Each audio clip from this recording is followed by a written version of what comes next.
The scent of burned paper was, to Izuku Midoriya, the smell of dying dreams. It was a sharp, acrid odor, catching in the back of his throat and stinging his eyes, though the tears threatening to spill over his lower lids were hardly the fault of the smoke. He stood in the alleyway behind Aldera Junior High, the afternoon sun casting long, mocking shadows across the concrete. In a small, murky koi pond, his hero analysis for the future No. 13 floated, its pages swelling with dirty water, the scorch marks from Katsuki Bakugo's palms dissolving into a soggy, blackened mess. Izuku reached into the water, his thin, uncalloused hands trembling. The notebook was ruined, months of meticulous observation, of sketching pro-heroes, analyzing their quirks, their limitations, their tactical applications, all reduced to wet pulp. If you want a quirk so badly, there might be another way. Bakugo's words echoed in Izuku's mind, louder than the distant hum of Muzutafu's afternoon traffic. They were spoken with a casual cruelty, a flippant disregard for Izuku's life that cut deeper than any physical blow the blonde boy had ever delivered. Take a swan dive off the roof of the building, and pray you'll be born with a quirk in your next life. Izuku clutched the ruined notebook to his chest, uncaring as the grimy water soaked into his middle school uniform. He closed his eyes, leaning his head back against the rough brick wall of the school building. A shaky exhale rattled past his lips. He didn't want to die. He wanted to save people. He wanted to be a hero. He wanted to be like All Might, standing victorious with a fearless smile, reassuring the world that everything would be okay. But in a world where 80% of the population possessed some sort of superhuman ability, the remaining 20% were effectively obsolete. They were fragile. They were weak. They were, as Bakugo so eloquently put it, Deku. Useless. The walk home was a blur of muted colors and muffled sounds. The city around him felt alien, a vibrant tapestry of superpowered individuals living lives he was locked out of. A man with a mutation quirk that gave him the head of a falcon walked past, talking on a cell phone. A woman casually floated a few inches off the ground to avoid stepping in a puddle. It was a miraculous, wondrous world, and Izuku was trapped behind a pane of impenetrable glass, condemned to merely watch. By the time he reached his apartment, the sun had dipped below the horizon, painting the sky in bruised shades of purple and orange. I'm home, Izuku called out, his voice barely rising above a whisper. He slipped off his red shoes, lining them up neatly in the janken. His mother, Inko, poked her head out from the kitchen. Her warm, round face was framed by green hair that matched his own. Her eyes, filled with a perpetual, gentle anxiety, scanned him. She immediately noticed the damp, blackened state of his uniform jacket. Izuku! What happened? Did you fall? Are you hurt? She rushed forward, her hands hovering over him as if afraid he might shatter. I'm fine, Mom, Izuku lied, forcing a smile that felt like cracking plastic on his face. I dropped my notebook in a puddle. It's nothing. Inko's eyes softened, but the worry didn't leave them. She knew it wasn't just a puddle. She knew about the bullies, even if Izuku refused to name them. She carried the heavy guilt of his quirklessness, a burden she had shouldered since that fateful visit to the doctor a decade ago. I'm sorry, Izuku. I'm so sorry. Her tears from that day still haunted him. Go take a warm bath, sweetheart, Inko said softly. I'm making katsudon tonight. Your favorite. Thanks, Mom. Izuku retreated to his room. He closed the door, letting the latch click into place, sealing him inside his sanctuary. And his prison. Every inch of the walls was plastered with All Might. Posters of the symbol of peace in various heroic poses, smiling down at him with an unwavering, blinding optimism. Shelves were lined with action figures, limited edition comics, and replica costumes.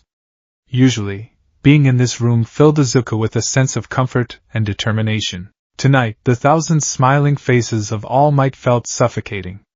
They felt like a jury, silently passing judgment on a boy who had dared to dream too big. He tossed the ruined notebook into the trash can.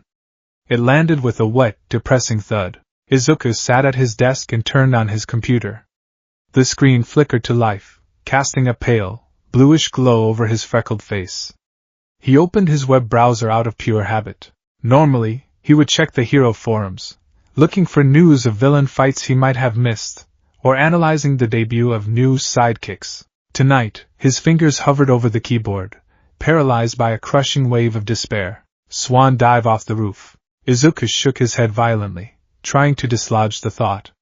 He needed a distraction. He needed hope, no matter how fabricated or fragile. His fingers began to fly across the keys, typing frantic, pathetic searches into the engine. How to manifest a quirk late. Late bloomers quirk manifestation stories. Scientific anomalies quirkless to quirked. Illegal quirk enhancement surgery. He paused at that last one, his heart hammering against his ribs, before deleting it. He wouldn't stoop to villainy. He wouldn't. He scrolled through pages of search results. Forums filled with grieving parents, snake oil salesmen peddling radioactive supplements, and conspiracy theorists claiming the government was hoarding a cure for quirklessness. It was a digital wasteland of desperation, and Izuku was just another lost soul wandering through it. Hours passed. The apartment grew silent as Inko went to bed. The glowing clock on Izuku's desk read 2:14 a.m. His eyes were bloodshot, his vision blurring from staring at the bright screen in the dark room. He was deep into the archives of an obscure, pre-quirk-era forum dedicated to physical conditioning and lost martial arts. He didn't even remember how he had clicked his way here. It was a graveyard of broken links and outdated HTML, a relic of a time before people could shoot fire from their hands or turn their skin to steel. As he scrolled down a dusty thread titled Pushing the Biological Limit, a strange advertisement caught his eye. Unlike the rest of the page, which was formatted in standard, boring text, this ad looked like a scan page from a vintage, mid-20th century comic book. The colors were faded, characterized by the distinct band-aid dots of old printing presses. It depicted a scrawny, miserable-looking boy getting sand kicked in his face by a massive, muscular bully. It was a classic Charles Atlas-style setup, a trope older than quirks themselves. But as Izuku looked closer, something felt wrong. The artwork was uncanny. The scrawny boy didn't just look weak, he looked sickly, his anatomy rendered with a disturbing, almost clinical precision. The bully didn't look like a normal bodybuilder. His muscles were disproportionately massive, pulsing with thick, ropey veins that seemed to writhe even in the static image. And the bully wasn't just kicking sand, he was looking out of the screen, directly at the reader, his eyes wild and predatory. Beneath the comic panels, bold, blocky text read, "Are you tired of being prey? Do you lack the genetic gifts of the elite? The human body is a machine of meat and bone. You just don't have the instruction manual. Unlock 100% of your potential. Become the apex. Order the Hercules method." Below the text was a simple hyperlink, "Click here to purchase." Izuku blinked. It was a scam. It had to be a scam. Pre-quirk fitness routines were completely irrelevant now. No amount of push-ups or protein shakes could compete with a kid who could harden his skin into rock, or a girl who could manipulate gravity. Yet his hand moved on its own. The mouse cursor hovered over the hyperlink. What if it isn't a scam? A small, desperate voice whispered in the back of his mind. What if there really is a way to push a normal human body beyond its limits? Before quirks, humans still found ways to be strong. What if? It was a pathetic rationalization, the logic of a drowning boy grasping at a mirage. But Izuku was drowning. He had been drowning for 10 years. He clicked the link. The screen went black for a moment, the silence in the room suddenly feeling very heavy. Then, a simple, stark white page loaded. There was no flashy graphics, no testimonials, no detailed explanation of the product. Just a price, 5,000 yen, and a form for a mailing address and a credit card number, 5,000 yen. It was almost all the money he had saved up from his allowance, money he had been setting aside for a limited edition Crimson Riot figurine. Izuku pulled his wallet from his backpack. His hands were shaking again, but this time, not from fear or sadness. It was a frantic, feverish energy. He typed in his mother's address, and carefully inputted the numbers from his prepaid debit card. He hit submit. A small line of text appeared on the screen. Transaction complete. The method will arrive shortly. Prepare your vessel. Izuku stared at the words, a sudden wave of exhaustion washing over him. What had he just done? He had thrown his money away on a vintage comic book scam. He dropped his head onto the desk, his forehead resting against the cool plastic of his keyboard. I'm such an idiot, he whispered to the empty room. He closed his eyes, and finally, mercifully, fell asleep. The next week was an exercise in agonizing monotony. Izuku went to school, kept his head down, and tried to become invisible. Bakugo and his lackeys seemed content to ignore him, satisfied with the complete destruction of his notebook, and seemingly, his spirit. Izuku didn't write in any new notebooks. He didn't mumble about hero stats. He just sat at his desk, staring out the window, feeling like a ghost haunting his own life. Every afternoon, he would check the mail. And every afternoon, he would find nothing but bills and grocery flyers. The brief, stupid spark of hope he had felt on the night he ordered the Hercules method had long since fizzled out, replaced by a dull, aching embarrassment. On the 8th day, a Tuesday, it rained.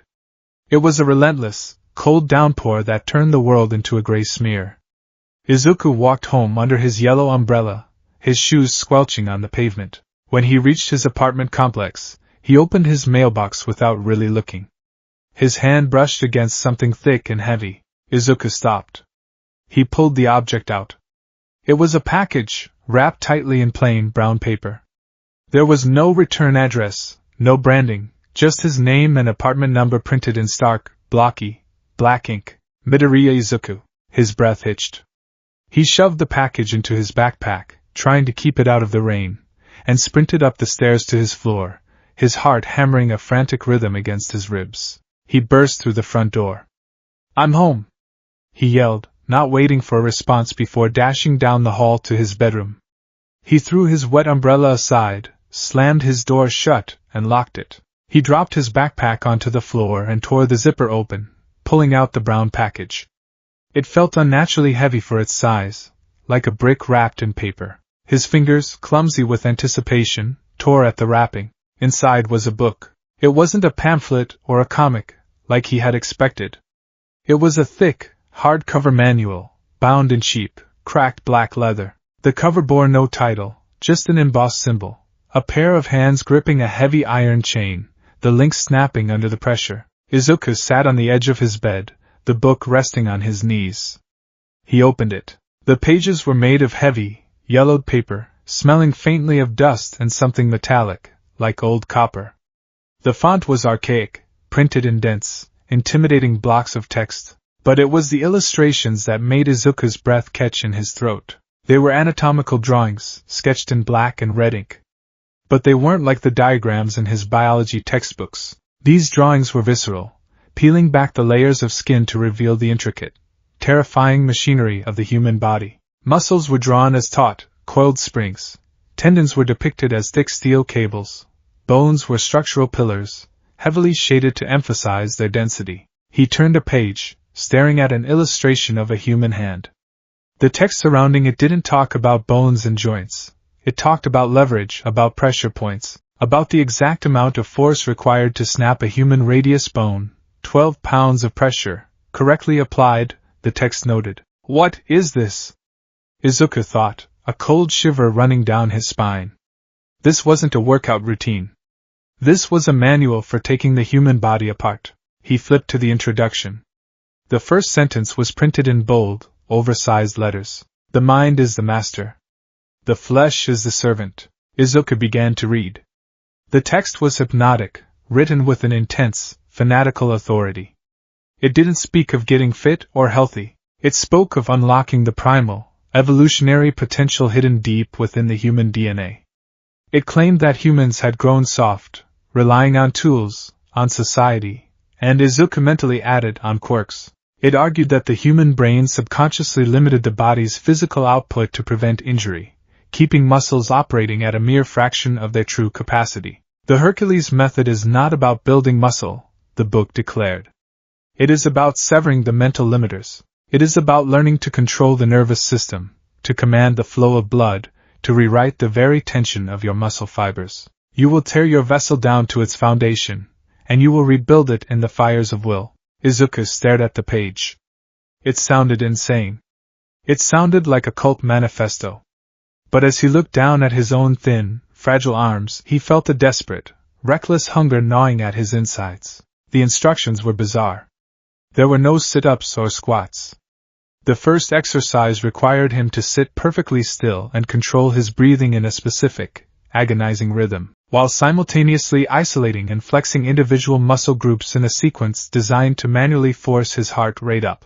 You will feel as though you are suffocating, the book warned at the bottom of the page.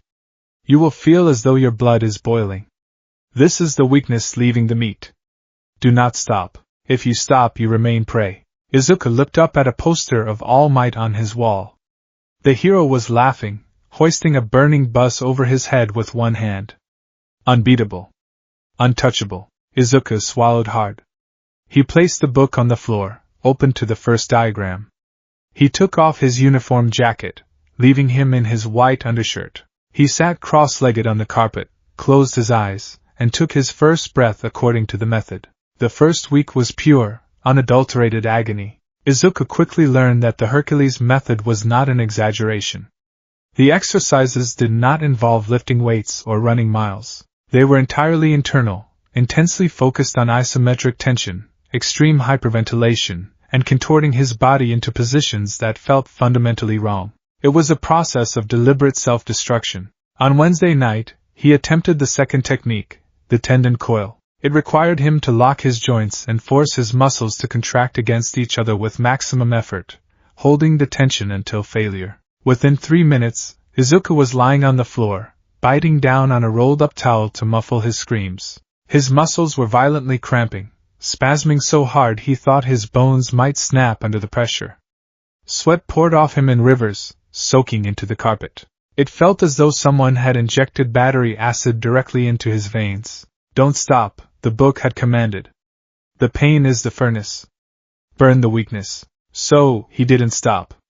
He lay there, thrashing in silent agony, forcing his mind to override the screaming protests of his nervous system. When the spasms finally subsided, leaving him a quivering, exhausted mess, he felt a strange, terrifying sensation. His muscles felt hot.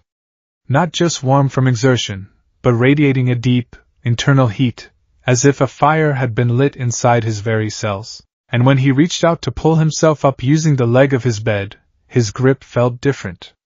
Tighter. Firmer. He dragged himself into the bathroom and vomited bile into the toilet. He rinsed his mouth, splashed cold water on his face, and looked in the mirror. He was pale, trembling, and his eyes were completely bloodshot. He looked like a corpse. But beneath the skin, something was stirring. By the second week, the physical toll became impossible to hide. Izuku was perpetually exhausted at school. He fell asleep in class twice, earning sharp reprimands from his teachers and mocking snickers from Bakugo. He walked stiffly, his entire body bruised and aching from the nightly rigors of the method. But the most alarming change was his appetite. His metabolism had shifted into a terrifying new gear. He was starving, all the time.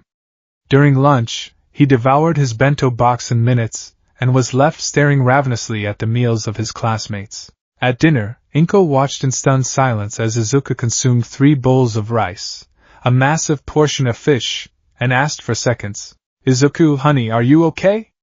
Inko asked one evening, watching him practically inhale a plate of chicken. "You're eating like a horse. And you look so tired." Izuku paused, chicken half-chewed in his mouth. He looked at his mother.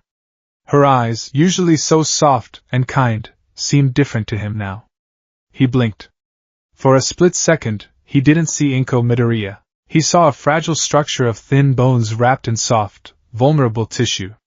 He saw the slow, steady pulse of blood moving through her carotid artery. He blinked again, shaking his head, and the image vanished. His mother was looking at him with deep concern. "I'm fine, Mom," he said, his voice sounding slightly deeper, raspier than usual. "Just growing pains, I think.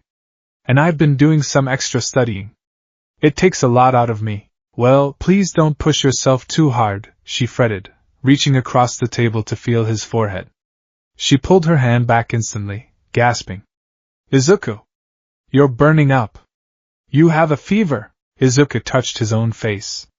It felt normal to him, but he could feel the intense, furnace-like heat radiating from his core. It was the heat of the method, the constant, furious cellular regeneration the book promised. "It's just a little warm, Mom. I'll take some medicine and go to bed early," he lied, standing up from the table. That night, the fever peaked. The third chapter of the manual was titled The Micro-Tear Metamorphosis. It instructed the practitioner to deliberately push their muscles past the point of tearing, and then use specific breathing and meditative focus to force rapid, hyper-accelerated healing. Izuku lay on his bedroom floor, his body slick with sweat, performing a series of extreme, contorted push-ups. He didn't just push up, he forced his chest muscles to work against his back muscles, creating massive, internal resistance. Crack! A sickening pop echoed in the quiet room. Izuku collapsed, a silent scream tearing at his throat. He had pushed too hard. He felt a sharp, tearing agony in his right shoulder. He had dislocated it, and torn the rotator cuff. He lay on the floor, gasping for air, the pain blindingly intense. Panic set in. He needed a hospital. He needed a doctor. His mother was asleep in the next room. If he called out, she would take him to the emergency room, and they would see the insane damage he was doing to his body. They would take the book away, control the breath, command the meat. The words from the manual flashed in his mind. Izuku squeezed his eyes shut. He forced himself to take a deep, ragged breath.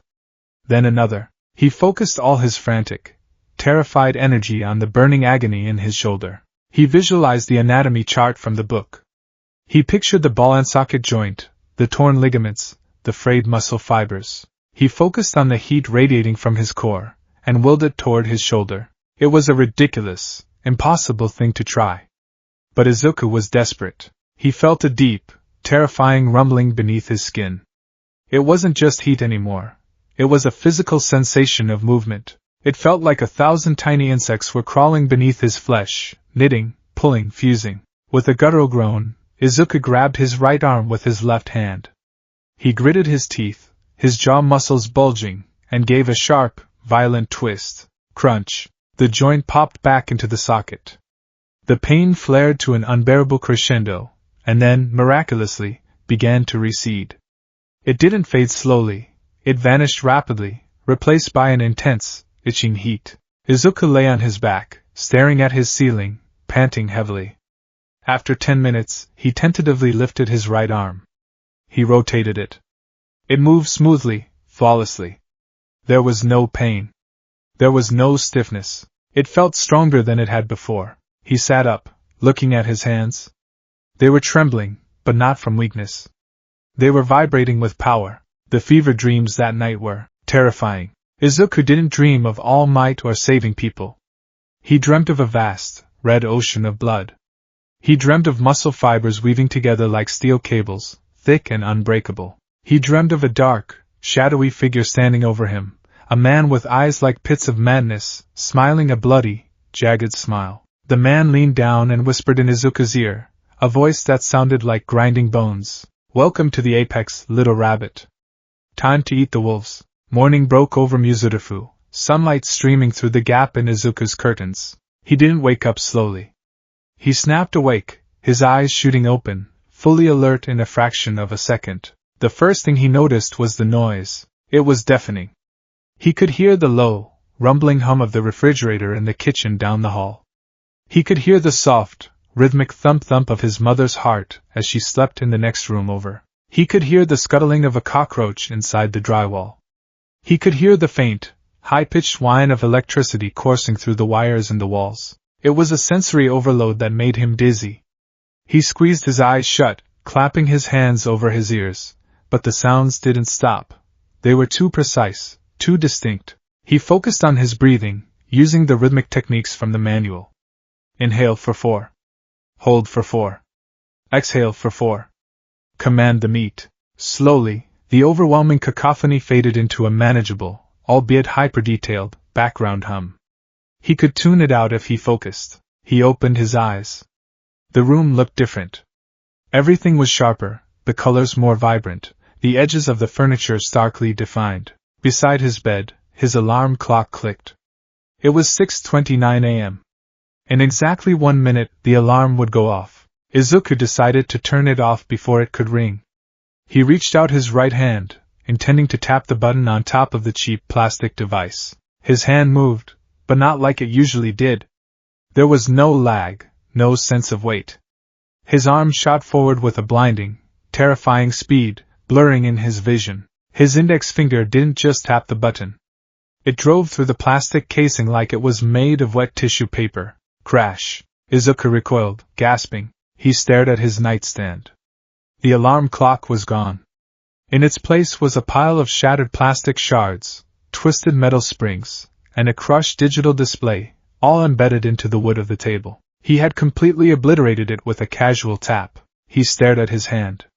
There was no scratch on his skin, no pain in his finger. Panic, cold and sharp, pierced his chest. He threw off his bedsheets and stood up. He felt different. Grounded. Heavy. When his feet hit the floorboards, they didn't just step, they planted, feeling as solid as concrete pillars. He felt a strange, coiled tension in every limb, a boundless, aggressive energy demanding to be released. He walked over to the full-length mirror attached to his closet door. He was wearing his boxers and a loose, white t-shirt. He grabbed the hem of the shirt and pulled it over his head. The boy looking back at him in the mirror was Izuku Midoriya. He still had the unruly mess of green hair. He still had the smattering of freckles across his cheeks. His eyes were still wide and green, but everything from the neck down had changed. The scrawny, fragile frame that Bakugo had mocked for years was gone. Over the past 3 weeks of agonizing, bone-breaking, muscle-tearing exercises from the manual, his body had completely reconstructed itself. He wasn't bulky like a bodybuilder. He was dense. His muscles were wrapped around his frame like tightly braided steel cables. His chest was broad and hard, his abdominal muscles starkly defined, resembling carved stone rather than human flesh. The veins in his arms and shoulders were prominent, pulsing with a slow, powerful rhythm. His skin had a faint, healthy sheen, completely devoid of the bruises and pale sickly pallor he had sported just days ago. He looked like a weapon. Izuku reached up and touched his own chest. It felt rock-hard.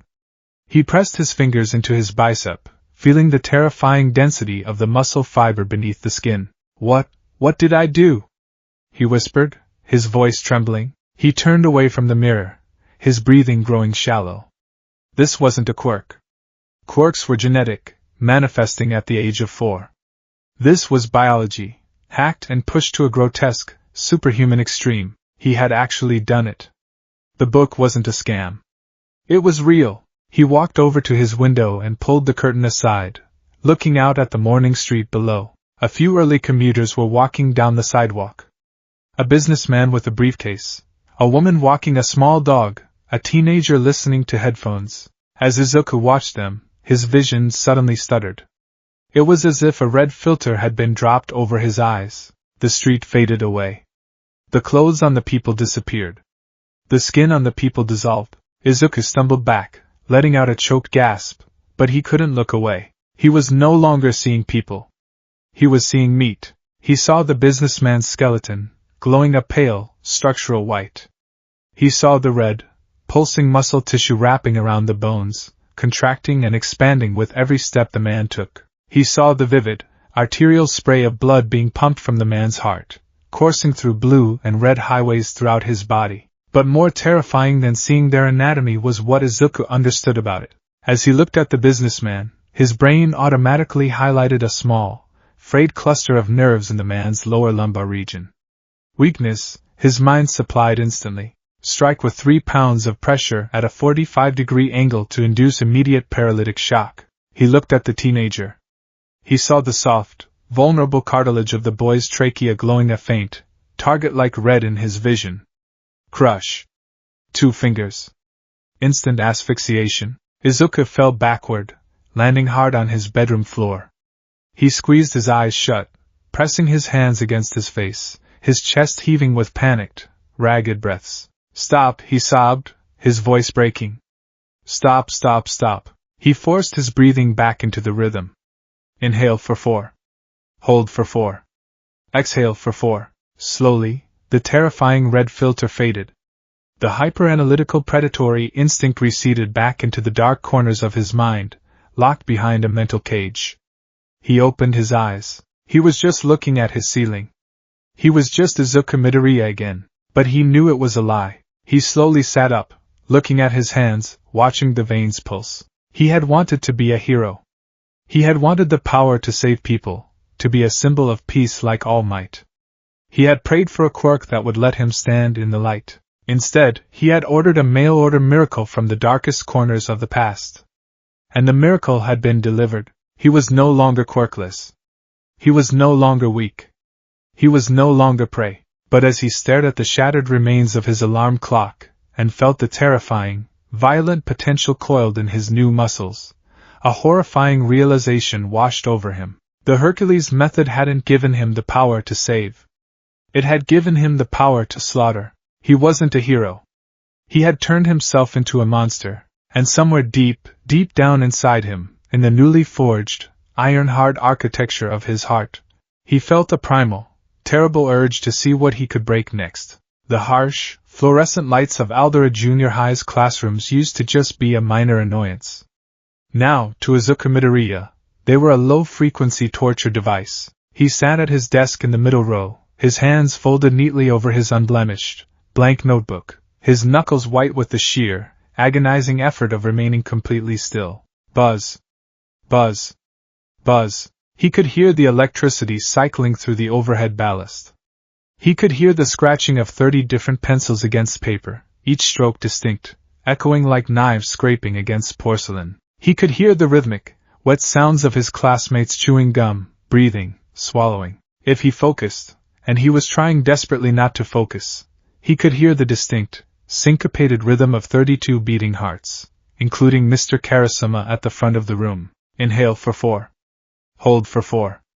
Exhale for 4. Izuku cycled his breath, a technique he had practiced so much over the last month that it was becoming second nature. The breathing didn't just calm him, it acted as a physical dampener on his hypercharged nervous system. It was the only way to keep the meat vision at bay. It was the only way to stop the world from peeling away its skin and revealing the vulnerable, pulsing anatomy beneath. He shifted slightly in his seat, and the wood creaked ominously in protest. His uniform was suffocating him. When his mother had bought his spring uniform, it had been a size too large, hanging loosely off his scrawny frame. Now, the black fabric was stretched taut across his chest and shoulders. The sleeves bit into his biceps, and he had to leave the top 2 buttons of his shirt undone just so the collar wouldn't strangle his newly thickened neck. He was constantly slouching, pulling his shoulders forward to hide the dense, coiled mass of muscle that now armored his torso. He felt like a tiger trying to hide in a cage made for a canary. Midoriya, Mr. Karasuma's voice cut through the ambient noise, sharp and impatient. Are you paying attention? What is the answer to equation 4? Izuku blinked, pulling his gaze away from the window. He looked at the chalkboard. The numbers didn't just sit on the board. His accelerated brain processed the spatial relation of the chalk dust, the light reflecting off the board, and the equation itself in a fraction of a millisecond. X equals 42.7, sir, Izuku said softly. His voice was different, too. It had lost its high-pitched, reedy squeak, settling into a lower, calmer timbre that vibrated faintly in his chest. Mr. Karasuma frowned, clearly having expected Izuku to stutter and fail. Correct.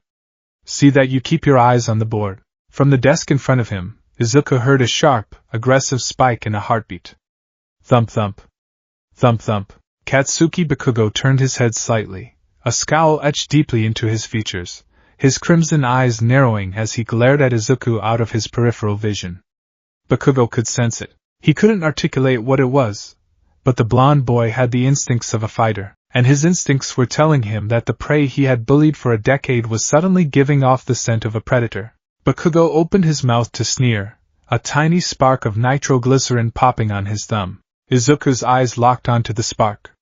Time seemed to dilate, slowing to a crawl. In that microsecond, Izuku's brain mapped the trajectory of Bakugo's arm, the tension in the boy's deltoid, and the exact amount of force required to intercept the strike, dislocate Bakugo's shoulder, and fracture his clavicle to neutralize the threat. Target the joint. 3 pounds of lateral pressure. Snap the bone. The voice of the Hercules method whispered in the dark corners of his mind, cold, clinical, and violently eager. Izuku squeezed his eyes shut, plunging his nails into his own palms to ground himself. His skin didn't break. His nails simply dug into the unyielding density of his flesh. No. I am not a monster. I am a hero. When he opened his eyes, time had snapped back to normal. Bakugo merely scoffed, turning back to the front of the class. Fucking nerd, he muttered. Izuku let out a breath he didn't realize he was holding. He had survived another hour without breaking anything. Without breaking anyone. The bell rang, signaling the end of the school day.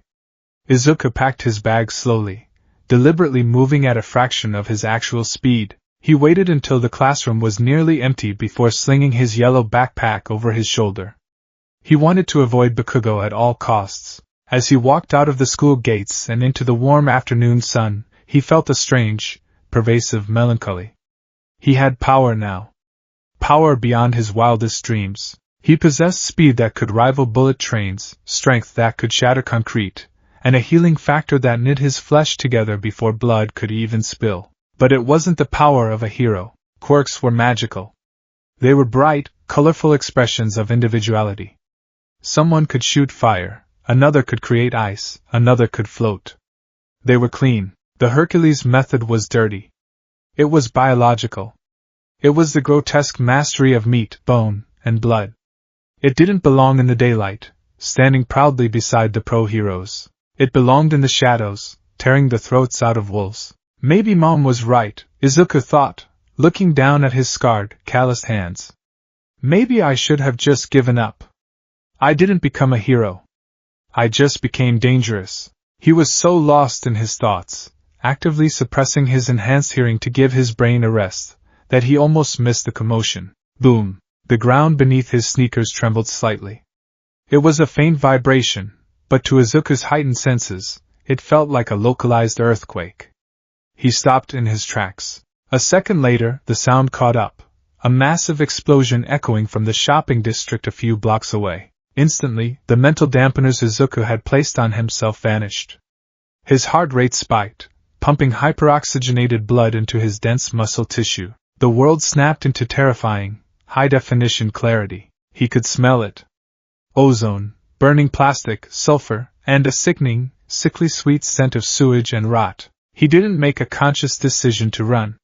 His body simply responded to the crisis. The muscles in his calves coiled like industrial springs, the fibers humming with kinetic potential. He launched himself forward. The asphalt beneath his sneakers spiderwebbed, cracking under the sudden, immense application of force. He became a blur. The wind whipped past his face, tearing at his uniform, his yellow backpack flapping wildly. He dodged around pedestrians before they even registered he was there, a phantom of kinetic energy weaving through the afternoon crowds. To the onlookers, he was nothing but a sudden gust of wind and a green streak. Within seconds he arrived at the Tatooine shopping district. A massive crowd had gathered, held back by a line of police officers. Smoke billowed into the sky, thick and acrid, painting the afternoon light an angry orange. Fires licked at the storefronts, shattering glass and melting steel awnings. Izuku easily slipped through the dense crowd, his body effortlessly contorting and sliding past the barricade of bodies until he reached the front line. He froze, his breath catching in his throat. In the center of the intersection, a towering, amorphous mass of foul-smelling, dark green sludge was thrashing wildly. It was a villain, a walking puddle of sentient mud, and it was enormous. But that wasn't what made Izuku's blood run cold. Trapped inside the shifting, gelatinous body of the villain was a boy. A boy with ash-blonde hair, struggling violently, his mouth and nose covered by the thick sludge as he desperately fought for air. He was unleashing massive, chaotic explosions from his palms, but the blasts were just tearing up the street and setting the surrounding buildings on fire. They did nothing to the liquid villain. Katsuki? Izuku looked frantically around the perimeter. Pro-heroes were there.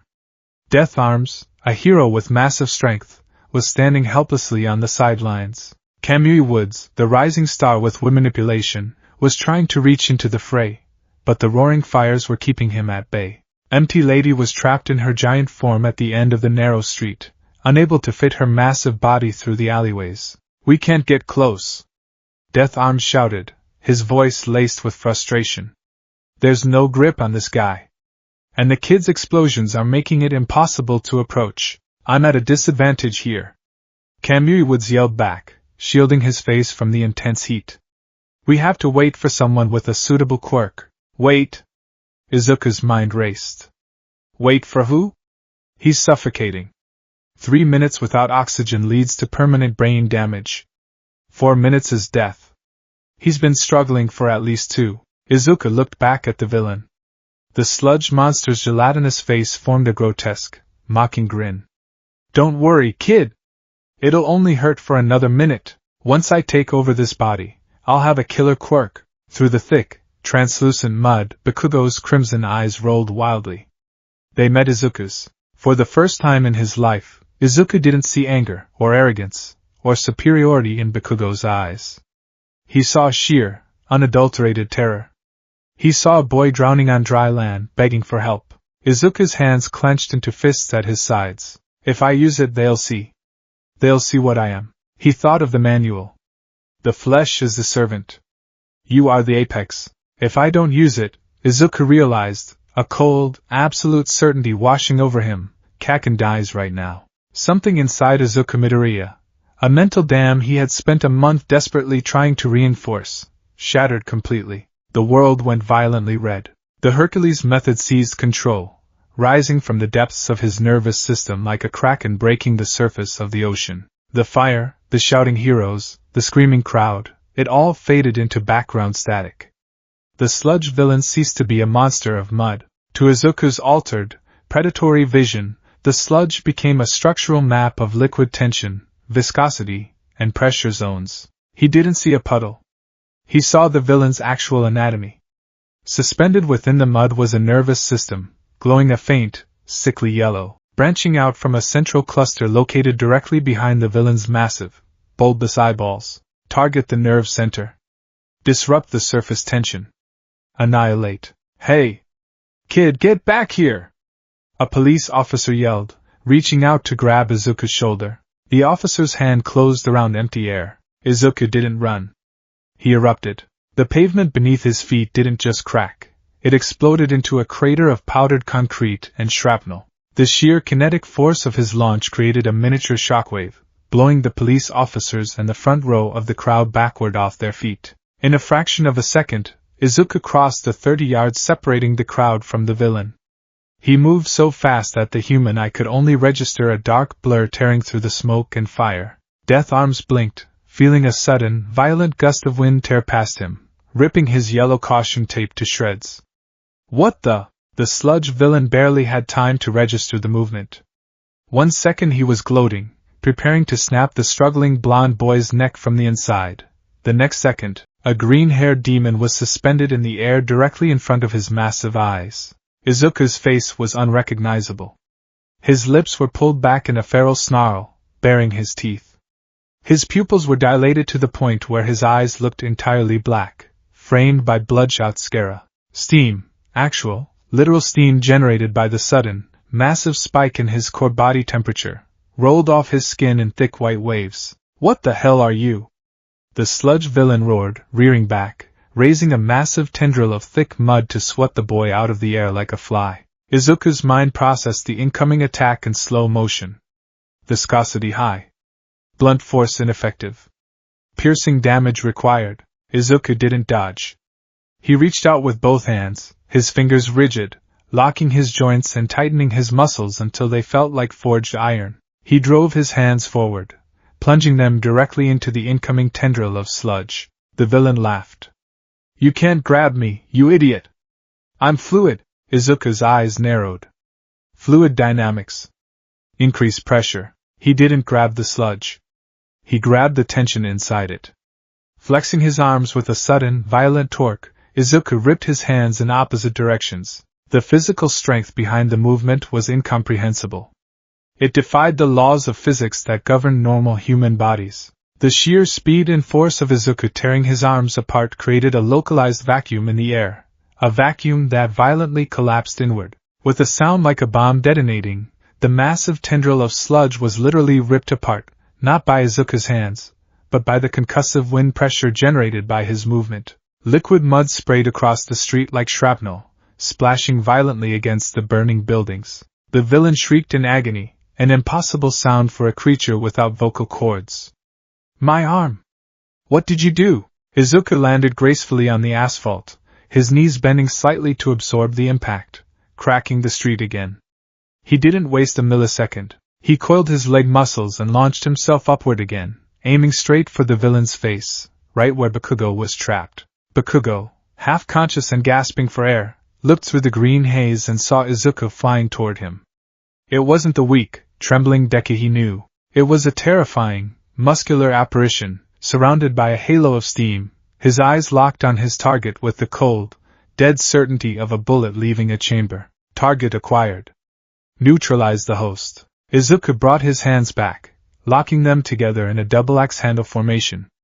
He focused all his energy, all the agonizing heat of his internal furnace, into his shoulders and lats. He didn't aim for Bakugo. He didn't aim for the sludge. He aimed for the glowing, sickly yellow cluster of nerves suspended just behind the villain's eyes. Let him go! Izuku roared, his voice a guttural, demonic boom that shook the windows of the surrounding buildings. He brought his fists down. He didn't strike the villain. He struck the air just above the villain. Izuku clapped his hands together with the full, unmitigated force of the Hercules method. The resulting shockwave was catastrophic. A massive, invisible wall of compressed air exploded outward from Izuku's hands. The sound was deafening, a sharp crack of thunder that shattered every remaining pane of glass in a 2-block radius. The fires burning on the surrounding buildings were instantly snuffed out, starved of oxygen by the immense pressure wave. The sludge villain didn't stand a chance. The concussive force hit the liquid body like a solid steel wall traveling at Mach 1.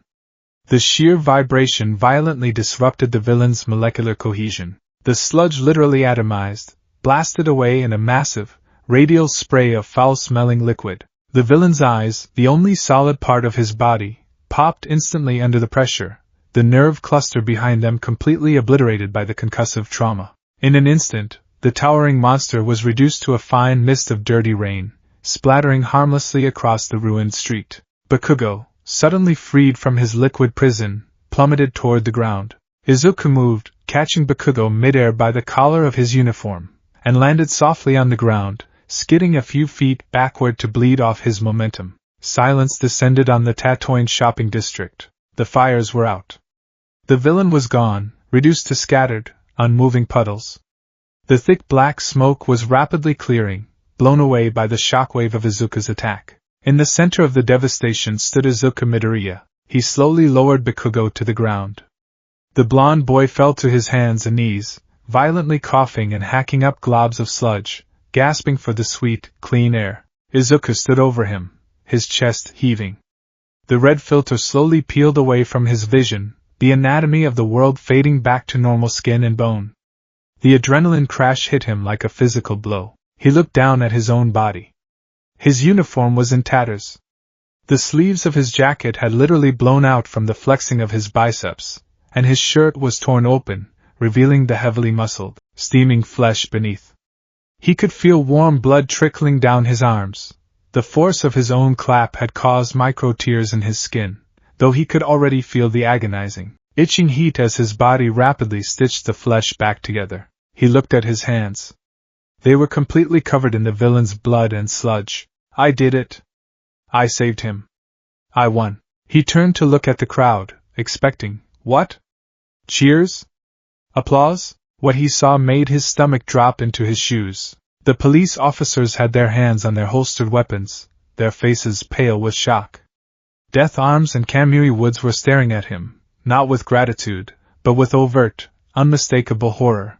Even Bakugo, finally catching his breath, looked up at Izuku. The crimson eyes were wide, trembling. Bakugo didn't look at Izuku like a savior. He looked at him the way a deer looks at a wolf that just tore the throat out of a bear. Deku. Bakugo whispered, his voice cracking. What the fuck are you? Izuku took a step back, suddenly feeling very small, despite the dense armor of his muscles. The steam continuing to roll off his skin suddenly felt less like a halo, and more like the smoke from a demon's hellfire. He had revealed the monster. And the world was terrified. Are you okay, young man? Death Arms slowly approached, his hands raised in a placating gesture, as if approaching a feral, dangerous animal. Did you just do that? Izuku couldn't speak. His throat was tight with a mixture of shame, fear, and lingering bloodlust from the method. He looked from Death Arms, to Bakugo, to the scattered, pulverized remains of the villain. He had applied lethal force. If the villain hadn't been made of liquid, Izuku's attack would have crushed him into a paste. He had fought with the intent to destroy, not to apprehend. Izuku stammered, taking another step back. I'm sorry. I didn't mean to. He couldn't stay here. The sensory overload was creeping back in. The smell of the fear radiating from the heroes and the crowd was intoxicating to the predator inside him, and it made Izuku feel physically sick. Before Death Arms could take another step, Izuku turned and bolted. He didn't run at full speed. He knew that would cause more damage to the street, but he ran fast enough to be a blur, disappearing down a side alley before any of the pros could even register that he had moved. Hey! Wait! Kamui Woods yelled, but it was too late. The boy was gone. High above the street, standing on the roof of a nearby building, a skeletal, gaunt figure watched the alleyway where the green-haired boy had vanished. Toshinori Yagi, the man known to the world as the symbol of peace, All Might, coughed a splatter of blood into his hand. His sunken blue eyes were wide, a complex mixture of shock, awe, and deep, profound concern swirling within them. He had been in the crowd. He had watched the heroes fail. He had felt his own time limit run out, trapping him in his useless, emaciated form, forcing him to watch a child die because he was too weak to act. The guilt had been crushing him, a physical weight on his scarred chest. And then, a quirkless boy, or at least a boy with a power completely unlike any quirk he had ever seen, had stepped into the fray. Toshinori had seen the boy's face before the strike. He had seen the feral, killing intent. It was the face of a villain. A murderer. But Toshinori had also seen the boy's eyes just before he moved. He had seen the pure, unadulterated heroism. The boy had looked at his dying friend, and his legs had moved on their own. He had acted when the pros stood still. That power, Toshinori thought, wiping the blood from his mouth. It was violent. It was brutal. It lacked control, restraint, and grace. But the heart guiding it, that was the heart of a true hero. Toshinori looked down at his own skeletal hands. He had been searching for a successor. Someone to inherit One for All. Someone with a heroic spirit, who needed the power to match it. This boy had the spirit. And he certainly had power. But what kind of power was it? And why did the boy look so utterly terrified of himself? Toshinori turned away from the edge of the roof.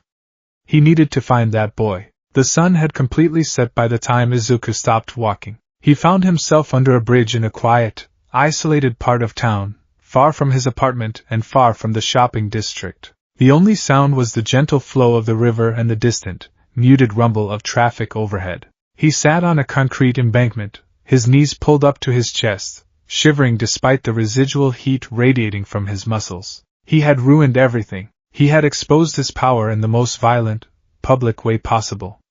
The pro-heroes would be looking for him. They would want to know what his quirk was, why it was unregistered, and why it was so inherently destructive. How could he explain that he didn't have a quirk? How could he explain that he had rewritten his own DNA using a creepy mail-order manual? They would lock him up. Or worse, they would take the book away, and he would slowly revert back to being a weak, helpless Deku. No. I won't go back, a dark, vicious voice whispered in his mind. You are the apex. Let them come. Break them. Shut up, Izuku whispered to the empty air, slapping his hands over his ears. Shut up, shut up, shut up. He was losing his mind. The Hercules method wasn't just a physical change, it was psychological. The constant influx of adrenaline, the hyper-awareness of weak points, the predatory instincts, it was warping his personality. It was a constant, exhausting battle to remain Izuku Midoriya. Ahem. Izuku snapped his head up, his danger sense flaring violently. His muscles coiled instantly, his eyes scanning the gloom under the bridge, penetrating the shadows with ease. Standing a few yards away was a man. He was shockingly tall, but skeletal, wearing baggy clothes that hung off his gaunt frame like rags on a scarecrow. He had wild, untamed blonde hair and sunken eyes shadowed by heavy brows. He didn't look like a threat. He looked like a strong breeze could knock him over. But Izuku's new instincts didn't care about appearances. When Izuku looked at the man, the red filter dropped over his vision again. He saw the man's anatomy. And what he saw made Izuku gasp in shock. The man was ruined. His respiratory system was a mess, missing half of a lung. His digestive tract was mutilated, his stomach largely missing, replaced by scar tissue and surgical staples. But that wasn't the craziest part. Hidden beneath the frail, broken bones and the atrophied muscle, Izuku saw a spark. It wasn't physical. It was an energy, a glowing, radiant, golden core, burning like a miniature sun within the man's chest. It was the most powerful, dense concentration of power Izuku had ever seen, vastly outshining the raw biological potential of the Hercules method. This man wasn't a frail civilian. He was a god wearing a corpse as a disguise. Who are you? Izuku asked, remaining seated but tightly coiled, ready to dodge at a moment's notice. The skeletal man coughed, a thin trail of blood escaping his lips. He wiped it away with a handkerchief. I apologize for startling you, young man. I've been looking for you. Are you from the police? Izuku asked warily. The man chuckled, a weak, wheezing sound. No. Not the police. Though they are certainly looking for the green meteor who vaporized the sludge villain. You made quite the impression. Izuku looked down at his blood-stained hands. I didn't mean to. I lost control. I saw my friend and You acted, the man finished, his tone turning deadly serious. He took a step forward. When the pro-heroes stood on the sidelines, paralyzed by the danger, you, a boy with no license, no training, and clearly no control over your power, ran into the fire. Izuku flinched, expecting a reprimand. It was reckless. It was dangerous. It was illegal, the man continued, his eyes gleaming in the dark. And it was the most heroic thing I have seen in years. Izuku blinked, staring at the strange man. Heroic? I almost killed him. If that villain had been a normal person, I would have blown his head off. I'm a monster, the skeletal man sighed heavily. He reached into his pocket and pulled something out. He held it up in the dim light. It was a small, plastic All Might action figure, the one that Izuku kept attached to the zipper of his ruined backpack. You dropped this, the man said, tossing it to Izuku. Izuku caught it effortlessly out of the air. He looked at the smiling face of his idol, then back at the strange man. Suddenly, the air around the skeletal man shifted. A massive cloud of white steam erupted from his body, expanding violently. Izuku tensed, his eyes widening. The steam cleared. Standing where the frail skeleton had been was a mountain of muscle. The man was towering, radiating an aura of absolute confidence and invincibility. His blonde hair was slicked back, two prominent bangs standing up like a V. He was wearing the same baggy clothes, but now they fit his massive physique perfectly, and he was smiling. I am here! The man boomed, his voice echoing off the concrete pillars of the bridge. Izuku dropped the action figure. His jaw went slack.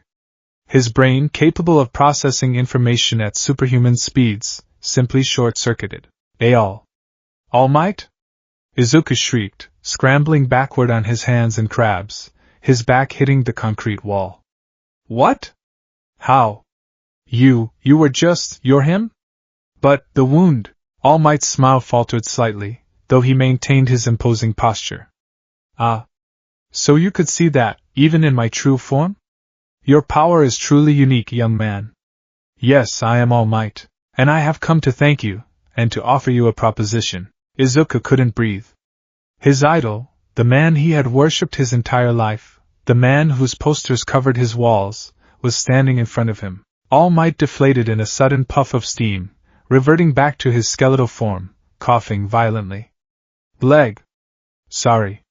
Can only hold that form for about 3 hours a day now. 5 years ago, a villain did a number on my respiratory system. Took out half my respiratory organs and my stomach. Izuku stared, his meat vision confirming everything the man was saying.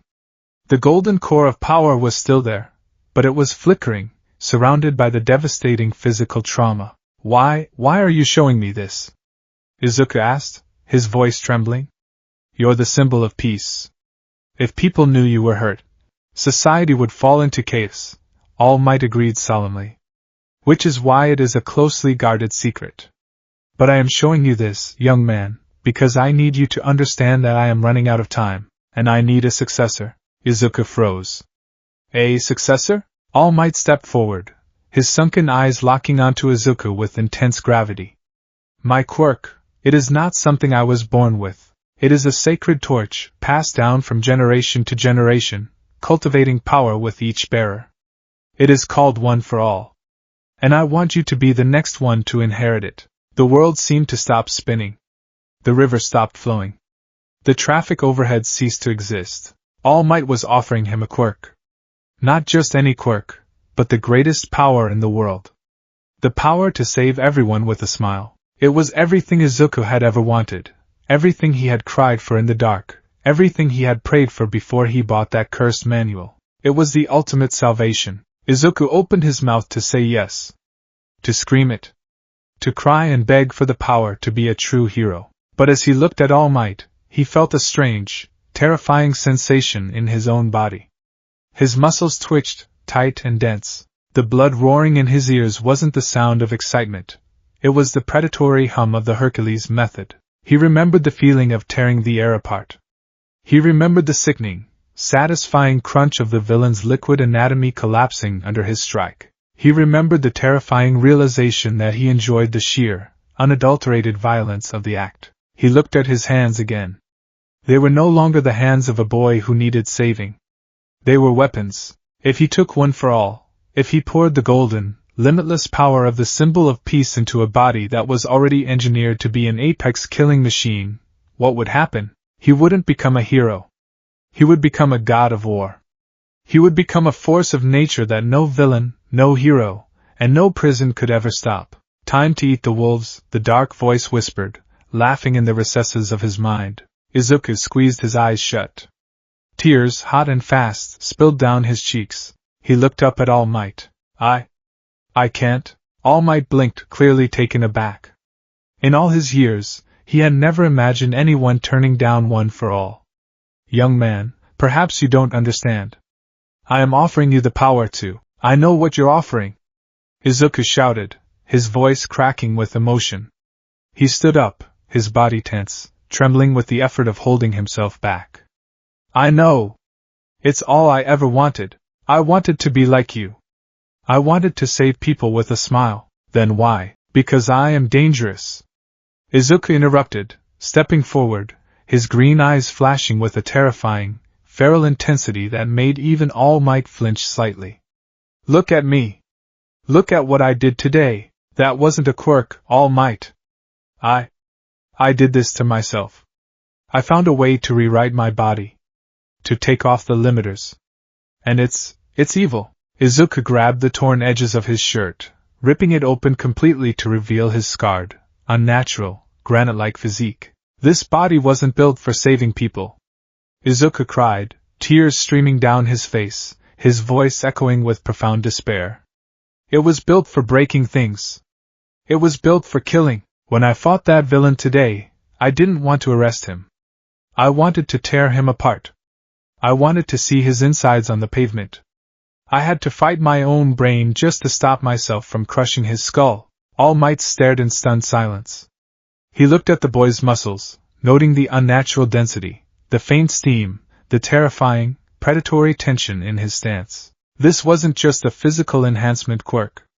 There was something deeply, biologically wrong here. I can't take your power, Izuku whispered, falling to his knees, burying his face in his hands. If I take One for All, I won't be able to control it. The monster inside me will use your power to slaughter everything in its path. I can't taint your legacy with my bloodlust. The silence under the bridge stretched on for a long time, broken only by the boy's quiet, heartbroken sobs. Toshinori Yagi looked down at the weeping, monstrously strong boy. He felt a deep pang of sorrow, but also an immense, overwhelming respect. The boy had ultimate power offered to him on a silver platter, and he had rejected it, not out of fear for himself, but out of fear for the world. He was quarantining himself. He was sacrificing his dream to protect society from the demon he had invited inside. If that wasn't the heart of a hero, Toshinori didn't know what was. Slowly, Toshinori knelt down, ignoring the agonizing pain in his ruined side. He placed a gentle, skeletal hand on Izuku's incredibly dense, shaking shoulder. "Young man," Toshinori said softly. "What is your name?" Izuku sniffled, looking up through his tears. Midoriya. Izuku Midoriya. Midoriya, Toshinori repeated. "You say your power is a monster. You say it was built for killing." Toshinori smiled, a gentle, understanding smile that didn't need a buff form to convey absolute warmth. "A sword is forged to kill, Midoriya. A gun is built to destroy. But in the hands of a righteous man, they are tools of protection. You have forged yourself into a terrifying weapon. That much is true, but the fact that you are sitting here, crying over the fear of hurting others, that tells me everything I need to know about who is wielding that weapon." Izuku stared at him, his breath hitching. "I will respect your decision," Toshinori said, standing up slowly. "I will not force one for all upon you. If you believe you are not ready, if you believe you must master the beast you have awakened first, then I trust your judgment." Toshinori reached into his pocket and pulled out a simple business card, handing it to the boy. "But you are not a monster, Izuku Midoriya. You are a hero in training. And if you ever need help learning how to hold the leash of this power, you call me." Izuku took the card with trembling fingers. It had a single phone number on it. Toshinori turned and began to walk away, his skeletal form disappearing into the shadows of the bridge. "Master your power, young Midoriya. Prove to the world, and to yourself, that the heart commands the flesh, not the other way around. I look forward to seeing you at UA." Izuku sat alone under the bridge for a long time, staring at the small, white card in his hand. The fear was still there. The burning heat of the Hercules method was still thrumming in his veins. The predatory instincts were still whispering in the back of his mind, hungering for a fight. But as he looked at the card, a new feeling began to bloom in his chest. A tiny, fragile spark of hope. The symbol of peace didn't see a villain. He saw a weapon that needed guidance. He saw a boy fighting a war inside his own body. Izuku slowly closed his hand into a fist, crushing the card safely into his palm. He stood up, wiping the tears from his face, his jaw setting with a new, terrifying resolve. He was going to UA. He was going to become a pro-hero. He didn't have one for all. He had a curse forged in blood and agony. But he would take this curse, he would put a leash on it, and he would use it to rip the darkness apart. The mind is the master, Izuku thought, repeating the first rule of the manual, but this time making it his own. The flesh is the servant. I am Izuku Midoriya. And I will not be broken. 10 months. For the rest of the world, 10 months was simply the turning of the calendar, a march through the seasons from the humid death of summer into the crisp, biting chill of late winter. But for Izuku Midoriya, those 10 months had been an agonizing, transformative epic. It was a crucible of fire, blood, and tearing flesh, lived out in the shadows of his small bedroom and the isolated, rusted graveyard of Dagoba Municipal Beach. It was the morning of the UA entrance exam, and as Izuku sat on the edge of his bed, he focused entirely on the rhythm of his lungs. Inhale for 4. Hold for 4. Exhale for 4. Command the vessel. He opened his eyes. The room was bathed in the pale, blue light of dawn. He didn't need an alarm clock anymore. His internal biological clock had been honed to a terrifying precision. He commanded himself to wake at 5 a.m., and his brain flooded his nervous system with adrenaline at exactly 5 a.m. Izuku stood up, the floorboards groaning in protest under his feet. He walked to the mirror and stared at the stranger looking back at him. The boy in the glass was 15 years old, but he looked like he was carved from petrified wood and corded steel. The sheer mass of his musculature was startling. He wasn't excessively bulky in the way some strength-enhancing mutants were. Instead, his physique was impossibly dense, compressed, and terrifyingly defined. Every muscle group, every tendon, every ligament stood out with an anatomical perfection that bordered on the grotesque. He looked like an anatomical diagram stripped of skin, wrapped in a thin, pale layer of heavily scarred flesh. The scars were a road map of his failures and successes with the Hercules method. Pale, silvery lines crisscrossed his shoulders, chest, and arms, the remnants of muscles pushed past the point of rupture. healed in seconds by his hyper-accelerated metabolism, but leaving permanent reminders of the violent friction between his ambition and his biology. He touched his chest. It felt like tapping a slab of granite. "Leash the dog," he whispered to his reflection, his voice a low, resonant baritone. It was his daily mantra. The method had not only reshaped his body, but it had also rewired his primal instincts. The constant flow of hyperoxygenated blood, the elevated testosterone and adrenaline, the predatory meat vision that allowed him to see the vulnerabilities in everything, it all conspired to make him aggressive. It made him want to hunt. It made him want to break things. He had to actively suppress it. He had to wrap chains around the beast in his mind and hold on for dear life. Izuku turned away from the mirror and pulled on his middle school uniform. It was the largest size they sold, heavily tailored, and it was still uncomfortably tight across his chest and thighs. He grabbed his yellow backpack, its straps reinforced with Kevlar threading he had bought online, just so he wouldn't accidentally tear them off when he put it on. He walked into the kitchen. The smell of frying eggs, rice, and miso soup filled the air. "Morning, Izuku." Inko Midoriya smiled brightly, though the dark circles under her eyes betrayed her lingering anxiety. She turned off the stove and began plating a massive amount of food. "Did you sleep well? Are you nervous?" "A little," Izuku lied effortlessly. In truth, his heart rate was resting at a perfectly calm 40 beats per minute. "But I'm ready." He sat down and began to eat. Or rather, he began to fuel the furnace. 5 bowls of rice, a dozen eggs, an entire fillet of salmon, and a liter of milk disappeared in under 10 minutes. His metabolism was a raging inferno, requiring upwards of 10,000 calories a day just to maintain his muscle density and fuel his ambient regenerative factor. Inko watched him with a mixture of awe and terror. She knew he had changed. She knew his late-blooming quirk had radically altered his body. When they had gone to the quirk registry office 2 months ago to update his status, the doctor had been baffled by Izuku's blood work. Izuku had registered his ability under a vague, catch-all name, hyperbody. He described it as a latent mutation that enhanced his physical density and metabolic rate. It was a lie of omission.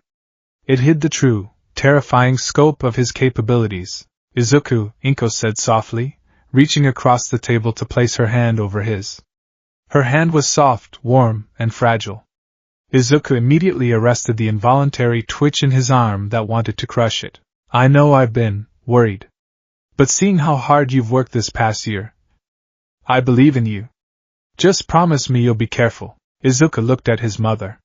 For a split second, the red filter threatened to drop over his vision, wanting to analyze the tensile strength of her radial bone. He blinked hard, forcing the vision away, and offered her a bright, genuine smile. "I promise, Mom. I'm going to be a hero." The walk to UA High School was an exercise in sensory management. As Izuku approached the towering, glass and steel gates of the most prestigious hero academy in the nation, the sheer volume of applicants created a chaotic symphony of biological noise. There were hundreds of teenagers funneling through the archways, chattering nervously, laughing, their hearts beating in a frantic, collective rhythm of anticipation. Izuku kept his eyes cast downward, focusing on the paved bricks beneath his red sneakers. "Don't look at them. If you look at them, you'll see the meat." He kept his breathing slow, steady, restricting the oxygen flow to his brain just enough to dull his hypersenses. He felt like a ghost haunting the periphery of the living, a silent, dense mass moving through the colorful array of hopeful heroes. "Out of my way, Deku." The voice was low, threatening, and intimately familiar. Izuku stopped. He didn't flinch. A year ago, that voice would have sent him scrambling into the bushes. Now, he simply turned his head. Katsuki Bakugo walked past him, his hands stuffed into his pockets, his crimson eyes glaring daggers. Bakugo hadn't laid a hand on Izuku since the sludge villain incident. In fact, Bakugo had gone out of his way to avoid him. There was no more bullying, no more exploding desks. Just a tense, suffocating wariness. Bakugo knew Izuku was hiding something deeply unnatural, and Bakugo, for all his bluster, possessed the sharp survival instincts of a cornered animal. "Good morning, Kaken," Izuku said evenly, his voice lacking any of its former tremble. Bakugo's jaw tightened. He let out a sharp tch, and kept walking, widening his berth around Izuku by an extra 3 feet. Izuku watched him go. His heart rate spiked to 120. His cortisol levels are high. He's afraid of me. The realization brought Izuku no joy. It only deepened the hollow ache in his chest. Resuming his walk, Izuku briefly lost his focus on the pavement, and glanced up at the colossal main building of UA. It was magnificent. The sun gleamed off the glass panes, reflecting the boundless sky. He was finally here. He took a step forward, and his foot caught on a slightly raised paving stone. His body tilted forward. Gravity took hold. Izuku's reflexes flared. Time dilated instantly. In the span of a microsecond, his brain calculated the angle of his fall, the distance to the ground, and the force required to catch himself. Deploy right arm. Brace. 3 pounds of force to stop momentum. But before he could execute the movement, he felt a sudden, weightless sensation. The crushing pull of gravity vanished. Izuku floated in midair, his face mere inches from the concrete. "Are you okay?" A voice, bright and melodic, chimed from behind him. Izuku righted himself in the air, his feet touching back down to the pavement as gravity was restored. He turned to see a girl with short, bobbed brown hair and large, warm brown eyes. She was smiling at him, her cheeks dusted with a permanent blush. "It's my quirk," she said, holding up her hand to show him the pink pads on her fingertips. "Sorry I used it without asking, but it would be bad luck if you fell right before the exam, right?" Izuku stared at her. His mind, so accustomed to analyzing threats, was momentarily short-circuited by genuine kindness. He focused on her face, actively suppressing the method from dissecting her into anatomical components. Yes," Izuku stammered, suddenly feeling very much like the awkward fanboy he used to be. A blush crept up his thick neck. "Thank you? You saved me." "Thank you?" The girl giggled, the sound like wind chimes. "I'm Ochiko Uraraka. Good luck in there. Let's do our best." She offered a cheerful wave and jogged ahead to join the crowd. Izuku stood rooted to the spot, a genuine, bewildered smile breaking across his face. She hadn't looked at him like he was a monster. She hadn't sensed the predator.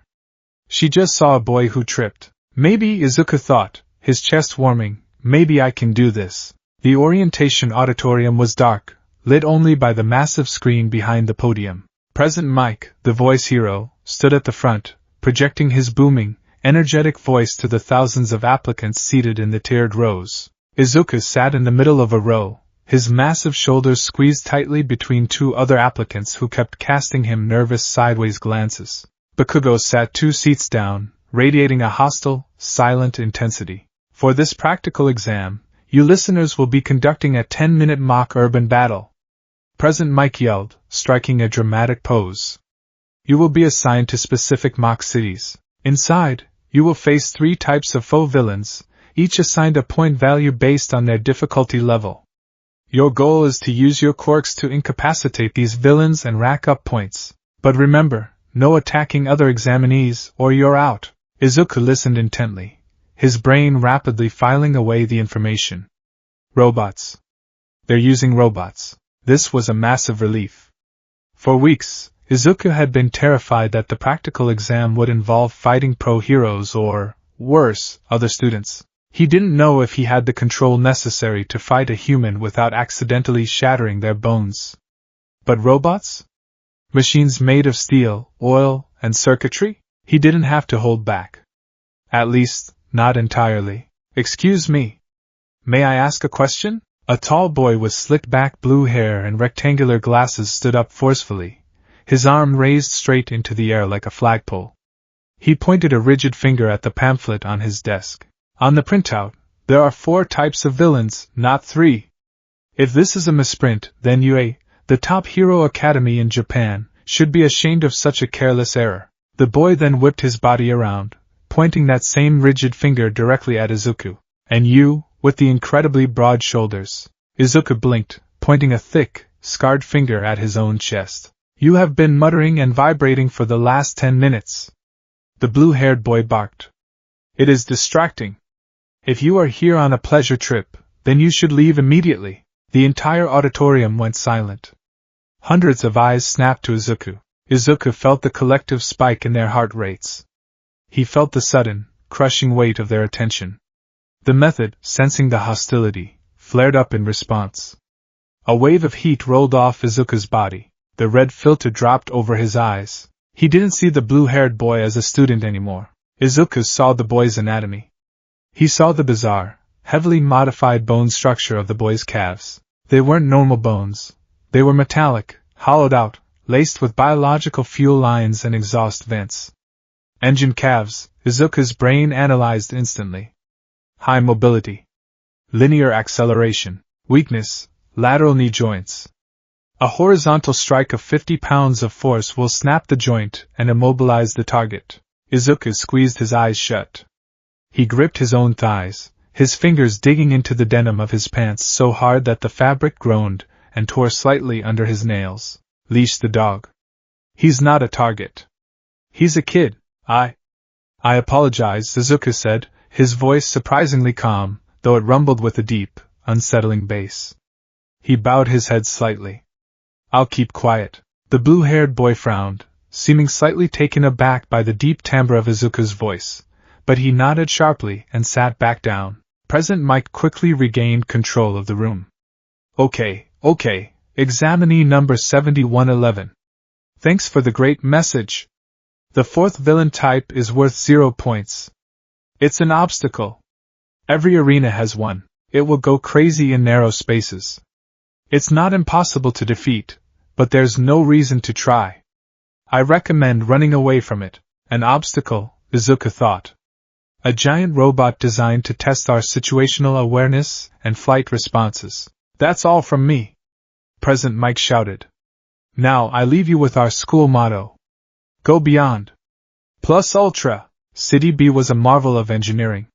It was a fully realized, life-size replica of a metropolitan district, complete with high-rise buildings, functioning traffic lights, and paved streets, all surrounded by a towering concrete wall. Izuku stood near the front of the massive crowd of applicants gathered before the closed gates. He recognized a few faces from the auditorium, including the blue-haired boy with the engine calves, and to his pleasant surprise the nice girl with the gravity quirk. Izuku rolled his shoulders. The dense muscles popped and cracked, a sound like heavy stones grinding together. He closed his eyes and began his breathing routine. Inhale. Oxygenate the blood. Exhale. Tighten the fibers. The other applicants were giving him a wide berth. Despite his plain middle school uniform, Izuku radiated an aura of palpable, violent tension. The sheer mass of his neck and arms, combined with the faint, rhythmic hissing of his breath, made him look less like a hero hopeful and more like a caged gladiator preparing for a blood sport. Right, let's start. President Mick's voice echoed from a massive speaker tower above the gates. Get moving! There are no countdowns in real battles. Run, run, run! The colossal steel gates began to slowly groan open. The other applicants hesitated, waiting for the gates to open fully, waiting for a starting gun that would never come. Izuku did not wait. The Hercules method bypassed his conscious thought. His ears registered the command, his brain translated it into electrical signals, and his muscles fired with zero latency. Boom! The sound was like a cannon going off. The pavement beneath Izuku's feet shattered into a spiderweb of crushed concrete and dust. The concussive force of his launch sent a shockwave through the crowd, blowing the hair and clothes of the applicants backward. Izuku vanished. He didn't run. He became a projectile. He slipped through the narrow, 2-foot gap of the opening gates before they could open any further, a dark green blur tearing into the silent, artificial city. What was that? An applicant screamed, shielding his eyes from the dust. Less talking, more running! President Mike yelled. That kid's already got a head start. Inside the city, Izuku came to a sudden, sliding halt in the middle of a main intersection, his sneakers leaving deep black skid marks on the asphalt. The street was empty. The silence was eerie. Then, the ground vibrated. From an alleyway to his left, a massive, olive-green machine rolled out on heavy treads. It had a single, glowing red eye and a cannon mounted on its chassis. Painted on its side was a large, white number 1. Target acquired, the robot synthesized, its cannon swiveling to aim at Izuku. Izuku exhaled a long, slow breath. The steam rolled off his lips. He let the red filter drop. He surrendered his vision to the method. The world shifted. The robot ceased to be a formidable machine of war. To Izuku's altered vision, the robot was stripped bare. He didn't see armor plating. He saw the microscopic stress fractures in the cheap, mass-produced steel alloy. He didn't see intimidating hydraulics. He saw the pressurized flow of synthetic oil, glowing a bright, vulnerable blue. He saw the central processor, a cluster of electrical signals pulsing like a mechanical heart just behind the red-eye sensor. Target identified. Structural integrity, poor. Weak points, neck joint, hydraulic lines, central core. Annihilate. The robot fired. A rubber bullet, designed to simulate live fire, shot out of the barrel at hundreds of feet per second. Izuku tilted his head precisely 2 inches to the left. The bullet whistled past his ear, cutting the air. He didn't punch the robot. Punching was a waste of kinetic energy. It was a blunt force trauma tactic used by brawlers. The method taught anatomy. The method taught dismemberment. Izuku lunged. He covered the 50-foot distance in a single, terrifying bound, moving so fast he generated a localized vacuum that rattled the windows of the fake buildings. He landed directly on top of the one-pointer. The machine bucked, its treads grinding in a panic, but Izuku's weight and density anchored him like a boulder. He reached down, his hands finding the narrow, heavily armored gap between the robot's head and its chassis. Leverage. Torque. Izuku drove his fingers into the gap. His flesh did not yield to the steel yielded to his flesh. His fingers punched through the armor plating like knives through wet cardboard. He grabbed the hydraulic neck joint. With a guttural grunt, Izuku pulled backward, using the muscles in his back and legs. The sound of tearing metal was deafening. It sounded like a massive car crash compressed into a single second. Sparks showered the street as Izuku literally ripped the robot's head off its chassis, tearing the thick power cables and hydraulic lines completely out of their sockets. Synthetic oil sprayed across Izuku's uniform, hot and dark. He tossed the severed head aside. It bounced down the street with a hollow, metallic clang.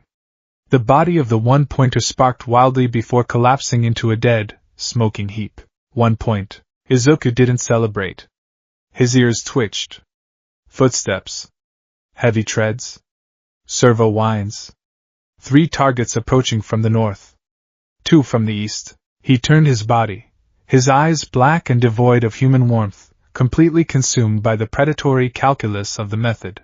Eat the wolves. For the next 8 minutes, City B became an abattoir of steel and oil. Izuku moved through the streets like a natural disaster. He didn't fight like a pro hero. There were no flashy battle cries, no signature moves. There was only pure, unadulterated, biological efficiency. When a 2-pointer, shaped like a massive metal scorpion, tried to strike him with its tail, Izuku caught the tail mid-swing. He didn't throw the robot.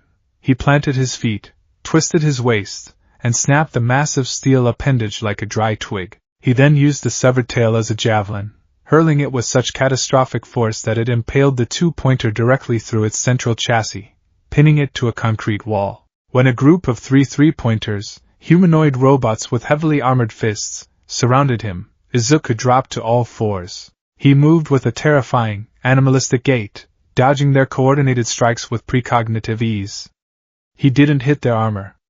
He targeted their joints. He slid between their legs, kicking out the knees with enough lateral force to shear the steel pins completely. As the robots fell, he leapt into the air, driving his heel through their optical sensors, crushing their processors in a shower of sparks and broken glass. He was a hurricane of violence.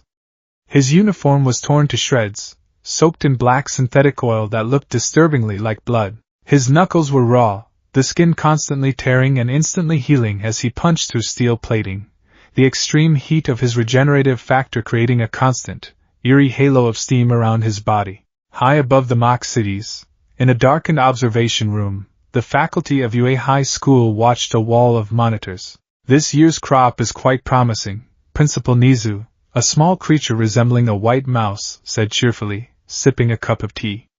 We have a wide variety of quirks. Emitters, mutants, transformation types. Excellent situational awareness across the board. Indeed, the heroine Midnight purred, tapping a stylus against her chin. That boy with the explosions, Bakugo, is racking up points like a seasoned pro, and the girl with the gravity quirk is incredibly resourceful. In the corner of the room, half hidden in the shadows, Eraserhead, Shota Aizawa, leaned forward, his bloodshot eyes fixed entirely on Monitor 4. Who is examinee 7114? Aizawa asked, his voice low and utterly devoid of its usual apathy. The other teachers paused and looked at Monitor 4. The screen showed a feed from City B. It showed a green-haired boy standing amidst a graveyard of at least 20 destroyed robots. But it wasn't the sheer number of destroyed targets that silenced the room. It was the manner of their destruction. These robots weren't blown up or melted. They were dismembered. They were torn apart with bare hands. Chassis were peeled open. Limbs were severed. On the screen, a two-pointer attempted to ambush the boy from behind. The boy didn't even turn his head. He simply lashed out backward with a side kick that connected with the robot's front axle. The sheer kinetic impact folded the robot completely in half, the thick steel chassis buckling into a V-shape before the machine was launched 40 feet down the street, crashing through a brick wall. "My God," President Mike whispered, his sunglasses slipping down his nose.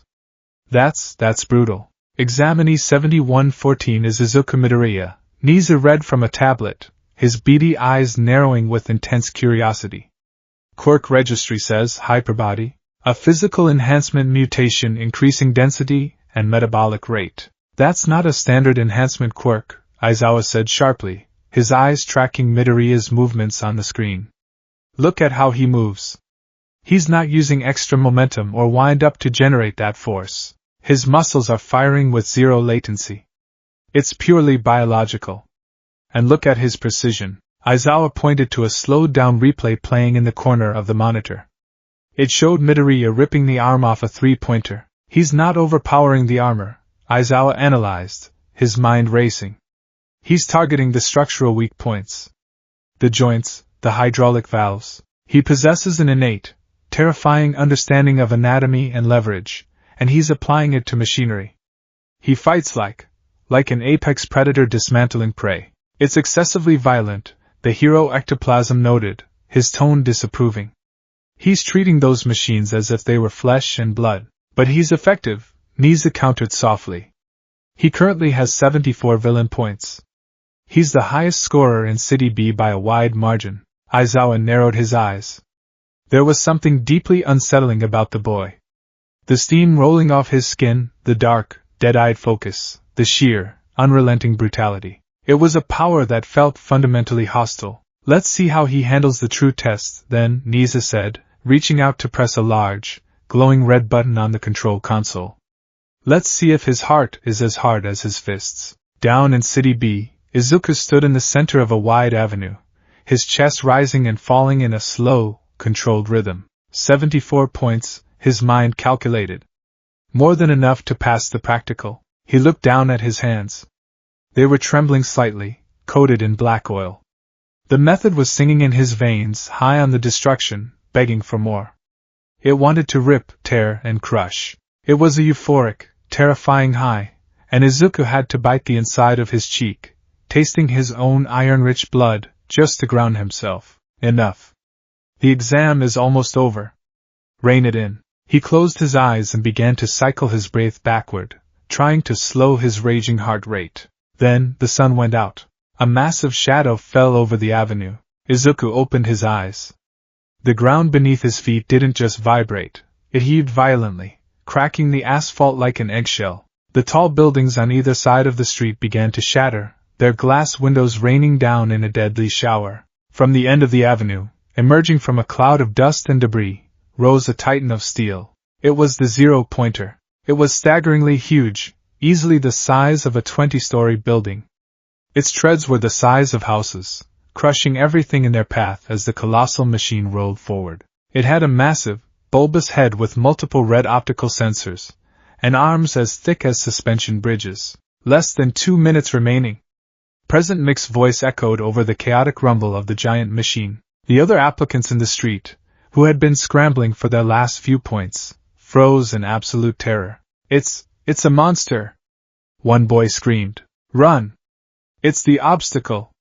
We can't fight that. The applicants turned and fled in a blind panic, a stampede of terrified teenagers scrambling to get as far away from the mechanical leviathan as possible. Izuku didn't run. He stood his ground, the method instantly recalibrating to the new threat. The red filter dropped over his vision again. He looked at the 0-pointer. For the first time since the exam began, Izuku felt a genuine thrill of danger. The machine was too big. The steel was too thick. There were no exposed joints he could reach, no external hydraulic lines he could easily snap. The structural weak points were hidden beneath layers of heavy, reinforced armor plating. Threat level catastrophic. Recommendation: retreat. Even the violent instincts of the method recognized that fighting this thing head-on was suicide. Izuku took a step back, ready to join the retreat. He had his points. There was no reason to engage. Oh! Please! Someone! The cry was faint, barely audible over the grinding treads of the behemoth. But Izuku's enhanced hearing picked it up instantly. He snapped his head toward the sound. About 50 yards away, near the base of the approaching 0-pointer, Achiko Uraraka was trapped.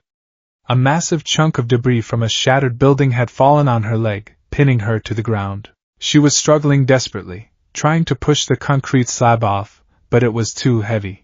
The 0-pointer rolled forward. Its shadow engulfed her. In less than 10 seconds, its massive treads would crush her into paste. The other applicants were running past her, too blinded by fear to notice. Izuku froze. She's prey, the dark voice of the method whispered logically. She was weak. Let the machine cull her. Izuku squeezed his eyes shut. No. He remembered the feeling of floating. He remembered her bright, warm smile. He remembered the simple, profound kindness of a girl who had saved him from falling just to be nice. I am not a monster. Izuku's eyes snapped open. The red, analytical filter of the method vanished, replaced by the brilliant, burning green of his own unwavering will. He didn't suppress the method. He didn't leash the dog. He grabbed the chains, wrapped them around his own hands, and yanked the beast forward, forcing it to submit to his heart. All power to the vessel. Izuku crouched low, his hands touching the asphalt. He inhaled, drawing in oxygen until his lungs felt like they would burst. He flexed every muscle in his legs simultaneously, pushing them far, far past the safe biological limit. Tear the muscle. Burn the meat. Save her. Izuku launched himself. The resulting explosion of kinetic energy was devastating. A crater, 20 feet wide and 5 feet deep, formed instantly where he had been standing. The shockwave blew the surrounding debris away, shattering the remaining windows in the adjacent buildings. Izuku shot into the air like a surface-to-air missile. The G-force pressed his skin back against his skull, but he didn't blink. He soared over the heads of the fleeing applicants, ascending rapidly toward the colossal face of the 0-pointer. Uraraka, trapped beneath the rubble, looked up. Through the tears of pain and fear blurring her vision, she saw a dark green streak carving through the sky, trailing a thick plume of white steam. In the observation room, Aizawa slammed his hands onto the console, leaning so close to the screen his nose almost touched the glass. What is he doing? Izuku reached the apex of his jump, hovering for a microscopic fraction of a second directly in front of the 0-pointer's massive red optical sensor. The machine raised a gargantuan steel hand, preparing to swat him out of the sky like a gnat. Izuku didn't pull back a fist. He extended his legs, planting his red sneakers firmly against the flat, heavily armored surface of the robot's face. The impact cratered the steel slightly, but Izuku wasn't trying to kick it. He was establishing a foothold. Suspended hundreds of feet in the air, clinging to the face of the Leviathan, Izuku brought his hands up. His fingers were rigid, his muscles bulging so violently that the sleeves of his uniform finally tore off completely, exposing the hyperdense, steam-shrouded mass of his arms. He slammed his fingers into the solid steel armor plating covering the robot's central processor. His fingers didn't just dent the metal. They pierced it, sinking up to the second knuckle into the reinforced alloy. Izuku roared. It wasn't a battle cry. It was a primal, guttural scream of absolute, unyielding exertion. He pulled his arms apart. The method demanded perfection. It demanded leverage. Izuku used his legs, pushing against the robot's face with thousands of pounds of force, while his arms pulled the armor outward. The sound was apocalyptic. The scream of tearing, reinforced steel echoed across the entire mock city, drowning out the alarms and the grinding treads. To the absolute horror and awe of everyone watching, the applicants on the ground, the teachers in the observation room, Izuku Midoriya literally peeled the armored face of the zero-pointer open. He ripped a 10-foot section of solid steel plating completely off the machine, tossing it casually over his shoulder. Exposed beneath the torn armor was the glowing, pulsing core of the zero-pointer's power grid. Massive, thick bundles of electrical cables and a reactor core humming with volatile energy. Izuku didn't hesitate. He plunged both hands directly into the mass of live, high-voltage cables. Electricity surged into him, millions of volts arcing across his skin, charring his flesh instantly. But the method simply accelerated his healing factor, burning the dead tissue away and replacing it faster than the electricity could destroy it. Izuku grabbed the central reactor core, a glowing cylinder the size of a car, and with one final, earth-shattering roar, he tore it completely out of its housing. The zero-pointer instantly died. Its red optical sensors flickered and went dark. The grinding of its treads ceased. The massive internal explosions ripped through its chassis as the power grid catastrophically failed. Gravity reclaimed Izuku. He plummeted toward the earth, the massive reactor core still clutched in one hand. Below him, the zero-pointer began to tilt backward, falling away from Uraraka and the street, crashing into the faux buildings behind it with the force of a localized earthquake. Izuku was falling fast. He was hundreds of feet in the air. Prepare for impact, the method calculated coldly. Sacrifice the lower extremities to protect the vital organs. Shatter the legs. Izuku twisted in midair, orienting his feet toward the ground. He tossed the reactor core aside, letting it crash into the street a safe distance away. He took a deep breath. Exhale and brace. Izuku hit the pavement. The impact sounded like a bomb going off. A massive cloud of dust and debris erupted into the air, obscuring him from view. The street was dead silent, save for the settling of the rubble from the destroyed zero-pointer. Uraraka stared at the dust cloud, her heart in her throat. She had seen him fall. Nobody could survive a drop from that height without a quirk designed to mitigate gravity or impact. Time's up. Present Mick's voice rang out, sounding slightly shaky. Slowly, the wind carried the dust away. In the center of the street, amidst a spiderweb of shattered asphalt, stood Izuku Midoriya. He was in terrible shape. Both of his legs were visibly broken, bent at grotesque, impossible angles. His arms were charred black from the electricity, and his uniform was reduced to blood-stained, oil-soaked rags. But he wasn't dead. He wasn't even screaming. Izuku took a deep, ragged breath. Crack. Snap. Squelch. In full view of Uraraka and the approaching applicants, Izuku's broken legs forcibly straightened themselves. The bones snapped back into place with sickening, audible pops. The torn muscle fibers visibly knitted themselves together beneath his skin. The charred flesh on his arms flaked away, revealing fresh, pink, steaming skin underneath. Within 10 seconds, the catastrophic injuries were completely healed. A thick cloud of white steam radiated from Izuku's body, the byproduct of his hyper-accelerated cellular regeneration. He stood straight, his chest rising and falling rhythmically, his green eyes glowing with a terrifying, feral intensity in the shadows of the steam. He looked at Uraraka. The red, predatory filter of the method was gone. His eyes were soft, exhausted, and deeply human. "Are you okay?" he asked, his voice rough but gentle. Uraraka could only stare at him, her mouth agape. She looked at the smoking ruin of the colossal robot, then back at the boy who had just torn it apart with his bare hands and healed from a fatal fall in seconds. He was terrifying. He was monstrous. But as he reached out a massive, scarred hand and effortlessly lifted the concrete slab off her pinned leg, she realized something else. He was the most heroic person she had ever seen. Well, a small, elderly voice called out. Recovery Girl, the youth-restoring heroine of UA, walked through the crowd of stunned applicants, leaning heavily on her syringe-shaped cane. She approached Izuku, eyeing him up and down. She noted the torn clothes, the sheer density of his musculature, and the lingering steam of his regeneration. She had seen a lot of quirks in her time, but this boy's biology felt distinctively, wildly different. "You did quite a number on yourself, young man," she noted, tapping his shin with her cane. Though it seems you've already healed. A potent regeneration quirk? Izuku flinched slightly, pulling back. Yes, ma'am. Hyperbody.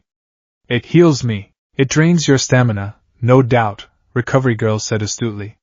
She reached into her pocket and pulled out a handful of gummies. Eat these. Your blood sugar must be dangerously low.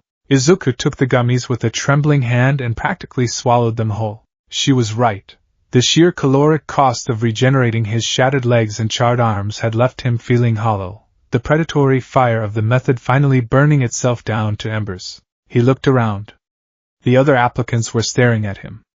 Some with awe, but most with blatant fear. They were whispering among themselves, pointing at the shattered zero-pointer and the crater Izuku had left behind. They see the monster, Izuku thought, his shoulders slumping slightly. He turned away from the crowd, beginning the long, quiet walk back toward the entrance gates. He had passed the physical exam, he was sure of that, but as he felt the heavy, terrified stares of his peers boring into his back, he knew the real test was just beginning. He had proven he had the power to be a hero. Now, he had to prove to a world that feared him, and to himself, that he wasn't a villain.